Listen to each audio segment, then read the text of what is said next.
हिते तव्हांखे आगाह कयूं अहम ख़बर आहे टंडोजाम भरिसां हुसड़ी शाख वटि चौपाई माल जी फुर दौरान मुज़ाहिमत ते हथियारबंदनि जी फायरिंग में चौकीदार मारिजी वियो आहे जॾहिं त संदसि भाउ ज़ख़्मी आहे। तव्हांखे आगाह कयूं पिया हथियारबंदनि गोलियूं हणी चौकीदार नज़ीर खोसो खे क़तल कयो आहे। ज़ख़्मी थियल मुजाहिद खोसो खे इस्पताल मुंतक़िल कयो वियो आहे।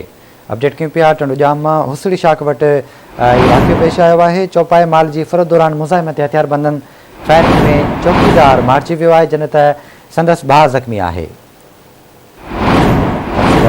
टंडोजाम मां अज़हर लोची खां अज़हर आगाह कजो। जी बिशारत की टंडोजाम जे राउकी थाणे जी हिदायत जिते चौपाई माल जी फुर दौरान मज़ाहिमत थी आहे जंहिं सबब जेको आहे मज़ाहिमत कंदड़ नौजवान चौकीदार आहे जेको क़तल थी पियो आहे जॾहिं त हिकु ॼणो जेको आहे ज़ख़्मी बि थी पियो आहे। ऐं तव्हांखे ॿुधायां त राउकी थाणे जी हिदायत जंहिंमें हुसड़ी शाख वटि 4 फोरू अकरम कुरैशी जे वारे में माल जी फुर दौरान जेको आहे माल फोर करण में मुकमल कामयाब थी विया आहिनि जॾहिं त मज़ाहिमत ते फौरन असां चौकीदार 28 वरनि जो नज़ीर खोसो जेको आहे नज़ीर खोसो मारिजी वियो आहे जॾहिं त संदसि भाउ मुजाहिद खोसो ज़ख़्मी थी वियो आहे। इतलाह मिलण ते राउकी पुलिस ऐं जेको आहे ज़ख़्मी नहीं जेको आहे फोटन जो लाश खणी जेको आहे हैदराबाद अस्पताल रवानी थी आहे जॾहिं त हिन वक़्तु ताईं पुलिस फौरन खे गिरफ़्तार करण में मुकमल नाकाम थी चुकी आहे। पुलिस जो चवणु आहे त जांच की पिया ॿिया जवाबदार जल्द गिरफ़्तार कया वेंदा। जी ठीकु आहे अज़हर, वॾी महिरबानी आहे तव्हांजी।